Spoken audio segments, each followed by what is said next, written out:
Mini എന്ന് പറയുന്ന പടം ഞാൻ എടുത്തത് ഒരു ഗ്യാപ്പിന് ശേഷമാണ്. ഒരു 85-ന് ശേഷം ഞാൻ പടമൊന്നും എടുത്തിരുന്നില്ല.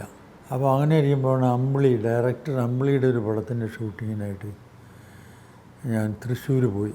അപ്പോൾ അവിടെ പുറത്ത് ഷൂട്ട് ചെയ്തുകൊണ്ടിരുന്നപ്പോൾ ഒരു പയ്യൻ എൻ്റെ അടുത്ത് വന്നിട്ട് കടലാസ് വന്നിട്ട് പറഞ്ഞു, സാർ ഒരു കഥയാണ്, വായിച്ചു നോക്കണം, ഷോർട്ട് ഫിലിമിനുള്ള കഥയാണ്, സാറൊന്ന് വായിച്ചു നോക്കണം. ഞാൻ പറഞ്ഞു വായിച്ചു നോക്കാം എന്ന് പറഞ്ഞിട്ട് അപ്പോൾ ഷൂട്ടിങ് നടന്നുകൊണ്ടിരുന്നതിൻ്റെ ഉടനെ തന്നെ വായിക്കാനൊന്നും പറ്റിയില്ല. അപ്പോൾ ചോദിച്ചപ്പോൾ അയാളുടെ പേര് ഇസ്കന്ദർ മിർസ. ഞാൻ പറഞ്ഞു, മിർസ ഒരു പണി, ഇതിൻ്റെ ഈ ഷോട്ട് കഴിഞ്ഞിട്ട് വരും, നമുക്ക് സംസാരിക്കാം. അപ്പോൾ ഇതുപോലെ കഥകളൊക്കെ കൊണ്ട് പലരും വരാറുണ്ട്, നോക്കാറുണ്ട്. ഞാൻ അത്ര സീരിയസ് ആയിട്ട് അപ്പോൾ എടുത്തില്ല. അപ്പോൾ ഷോട്ട് കഴിഞ്ഞ് കുറച്ച് വിശ്രമിക്കുന്ന സമയത്ത് ഇസ്കന്ദർ മിർസ വീണ്ടും വന്നു. അപ്പോൾ ഞാൻ പറഞ്ഞു, ഞാനിത് വായിക്കട്ടെ, വായിച്ചിട്ട് എന്തെങ്കിലും ചെയ്യാം. എന്തോ വായിച്ച് നോക്കിയപ്പോൾ എനിക്കത് വളരെ നന്നായിട്ട് തോന്നി. അപ്പോൾ മിർസയുടെ ഞാൻ പറഞ്ഞു, ഇത് എടുക്കാൻ പോവുകയാണെന്ന് പറഞ്ഞു.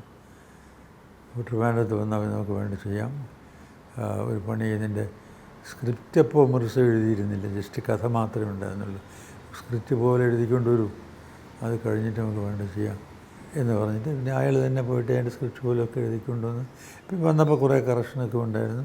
ഞാൻ ചന്ദ്രകുമാറിനെ വിളിച്ച് പറഞ്ഞിട്ട് തുടങ്ങിയ ഒരു ചെറിയ പടമാണ്. കേരള ട്രാവൽസിൻ്റെ മാനേജിങ് ഡയറക്ടർ മിസ്റ്റർ ചന്ദ്രഹാസനാണ് അഭിനയിച്ചത്. അതിൽ പ്രധാന റോൾ അഭിനയിച്ചത് ഇവിടെ അടുത്ത് തന്നെ ഗൗരീക്ഷേത്രത്തിൽ തന്നെയുള്ള എൻ്റെ ഗുരുനാഥനായിരുന്ന കരുണാകരൻ നായർ. അദ്ദേഹം അവിടെ കെമിസ്ട്രി പ്രൊഫസറായിരുന്നു. ഞാൻ MG കോളേജിൽ പഠിക്കുമ്പോൾ അറിയാം.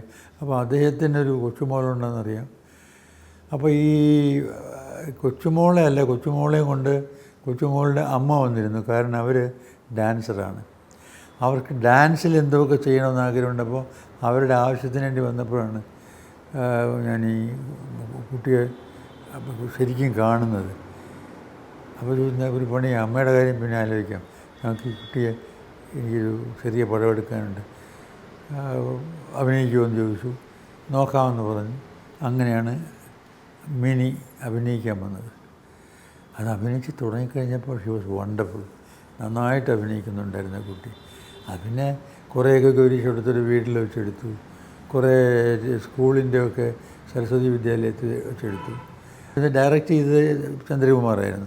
ചന്ദ്രകുമാർ എൻ്റെ ഒരു 6 പടങ്ങൾ, ഫുൾ ലെങ്ത്ത് പടങ്ങൾ ഇതിനു മുമ്പ് ഡയറക്റ്റ് ചെയ്തിട്ടുണ്ട്, ഉമാ സ്റ്റുഡിയോയിലും അല്ലാതെയും.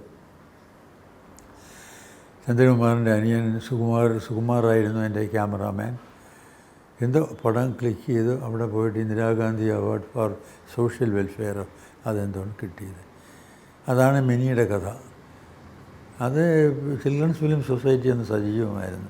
അതിൻ്റെ കോപ്പീസ് എടുത്തിട്ട് ചിൽഡ്രൻസ് ഫിലിം സൊസൈറ്റി കേരളത്തിലെങ്ങോളം കേട്ടോ അത് അവർ കാണിച്ച് കാണുന്നു. പിന്നെ അതിൽ കൂടുതലായിട്ട് അതിനെക്കുറിച്ചൊന്നും ആലോചിക്കാൻ പോയിട്ടില്ല. നല്ല പടമായിരുന്നു. അപ്പോൾ ഇളം തലമുറയിലുള്ള ധാരാളം നല്ല ആർട്ടിസ്റ്റ് ഉണ്ട്. പക്ഷേ എനിക്ക് വളരെ അടുപ്പമുള്ളതും കൂടുതൽ ഞാൻ വർക്ക് ചെയ്തിട്ടുള്ളതും മമ്മൂട്ടിയുടെ കൂടെയും മോഹൻലാലിൻ്റെ കൂടെയാണ്. സത്യൻ സാറിൻ്റെയും പ്രേം നസീറിൻ്റെയും കൂടെ അഭിനയിച്ചതുപോലെ അത് അവർ പോകുന്നതിന് മുമ്പേ അവരുടെ കൂടെ അഭിനയിച്ചു. അത് കഴിഞ്ഞിട്ട് ഇങ്ങോട്ട് വന്നപ്പോൾ ഇവരുടെ കൂടെ 2 പേര്, മോഹൻലാലും മമ്മൂട്ടി. എങ്ങനെയായിരുന്നോ സത്യൻ സാറും പ്രേം നസീറും എനിക്ക്, ഇവിടെ സാറില്ല എന്നുള്ളേ ഉള്ളൂ. 2 പേരും എൻ്റെ ഇളയ ആൾക്കാരാണല്ലോ. 2 പേരുടെ എനിക്ക് പ്രത്യേക താല്പര്യം തോന്നുന്നു. കാരണം അവർ 2 പേരും മലയാള സിനിമയെ സംബന്ധിച്ചിടത്തോളം ഒരു കിട്ടിയ ഭാഗ്യങ്ങളാണ്. മമ്മൂട്ടിയെ പോലെ ഒരു ആക്ടർ, മോഹൻലാലിനെ പോലൊരു ആക്ടർ, ഈ 2 പേരും വ്യത്യസ്തന്മാരായിരിക്കും. അതാണ് അതിലെ ഏറ്റവും വലിയ ഇത്. മമ്മൂട്ടിക്ക് കൊടുക്കുന്ന റോള്, മമ്മൂട്ടിയുടെ ടാലൻസ് എന്ന് പറഞ്ഞാൽ ഈ ക്യാരക്ടറിനെ മനസ്സിലാക്കിയിട്ട് കഴിയുന്നിടത്തോളം യഥാർത്ഥമായിട്ട് അതിനെ ആവിഷ്കരിക്കുക എന്നുള്ളതാണ്. ഒരു റിയലിസ്റ്റിക് വേ ഓഫ് അപ്രോച്ചിങ്ങാണ്. ഇടയ്ക്കിടയ്ക്ക് മരഞ്ചുറ്റി ഓട്ടവും ഡാൻസ് പോലെയും അടിപൊളി അക്രമമൊക്കെ കാണിക്കുമെങ്കിലും മമ്മൂട്ടി ഇഷ്ടപ്പെടുന്നതും മമ്മൂട്ടിയെ പ്രേക്ഷകർ ഇഷ്ടപ്പെടുന്നതും മറ്റേ ഈ ശരിയായിട്ടുള്ള അഭിനയ മുഹൂർത്തങ്ങളുള്ള പടങ്ങളിൽ അഭിനയിക്കുമ്പോഴാണ്.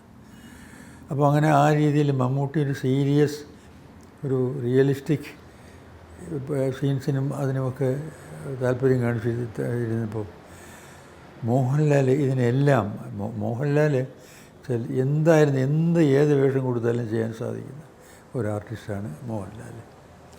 രണ്ടുമാകും, വളരെ റിയലിസ്റ്റിക് ആയിട്ടുള്ളതും ചെയ്യും, അതുപോലെ സിനിമാറ്റിക് ആയിട്ടുള്ളതും. പിന്നെ കുറേ നമ്മളെ ഭാഷയിൽ പറഞ്ഞാൽ വരുന്നതെന്ന് പറയാൻ വെറും സിനിമ മാത്രം, കമേഴ്ഷ്യൽ സിനിമയ്ക്ക് വേണ്ടി കാര്യങ്ങളും മോഹൻലാൽ വെറും കമേഴ്ഷ്യലാക്കാതെ ഭംഗിയായിട്ട് ചെയ്യാനുള്ള കഴിവ് മോഹൻലാലിലുണ്ട്. വ്യക്തിപരമായിട്ട് പറയുകയാണെങ്കിൽ രണ്ടുപേരോടും എനിക്ക് വളരെ അടുത്ത ബന്ധമാണ്. ഒരു എന്താ പറയാൻ, രണ്ട് ഇളയ സഹോദരന്മാർ. അവർ ഇപ്പോഴും ഇത്രയും പുതിയ ആർട്ടിസ്റ്റ് വന്നു കഴിഞ്ഞിട്ടും ഇപ്പോഴും മുൻപന്തിയിൽ നിൽക്കുന്നത് അവർ രണ്ടുപേരും തന്നെയാണ്, മോഹൻലാലും മമ്മൂട്ടിയും. പണ്ട് സത്യൻ സാറും പ്രേംനസീറും എങ്ങനെയായിരുന്നോ അതുപോലെ അവരിനിയും വളരെ നാൾ മലയാള സിനിമയ്ക്ക് ധാരാളം സംഭാവനകൾ നൽകട്ടെ എന്ന് ഞാൻ ആഗ്രഹിക്കുന്നു.